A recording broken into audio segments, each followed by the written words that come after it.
Jack had been falsely accused and thrown in prison. Inside, he was beaten and tortured almost every day. After a while, he stopped seeing a way out and decided to die. One day in the cafeteria, Jack grabbed his food tray and walked straight up to a bald inmate. The man was the gang leader of the prison. He looked at Jack, confused. Without a word, Jack dumped the entire tray over the man's head. The room went silent. No one had ever disrespected the gang leader like that. The man signaled to his crew to stay back. He wasn't worried. But before anyone could react, Jack picked up the metal plate and smashed it against the leader's head. The blow split his scalp. Now the bald man was furious. He grabbed his chopsticks, ready to stab Jack. As soon as he stood up, Jack swung his fist and punched him as hard as he could. Even Jack was surprised by the strength of the hit. The gang leader dropped to the floor, unconscious. Everyone in the cafeteria stared in shock. Jack couldn't believe it either. He'd tried to get himself killed, and somehow he'd won the fight instead. His first attempt had failed. Later, he noticed another inmate. The man wore a red tag on his chest, a sign that he was a notorious killer. He was the most dangerous prisoner in the place. Even the guards kept their distance. Jack walked straight up to him and started insulting him for no reason.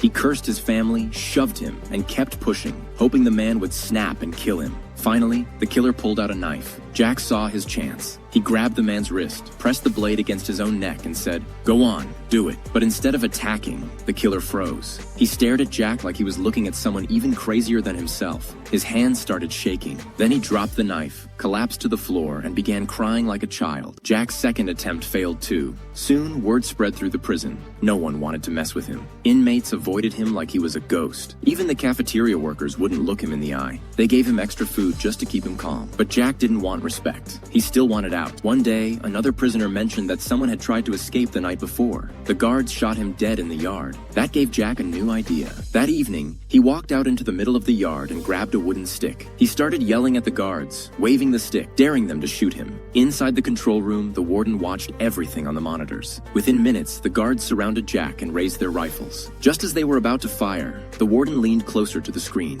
He recognized Jack's face and immediately ordered them to stand down. And just like that, Jack's third attempt failed.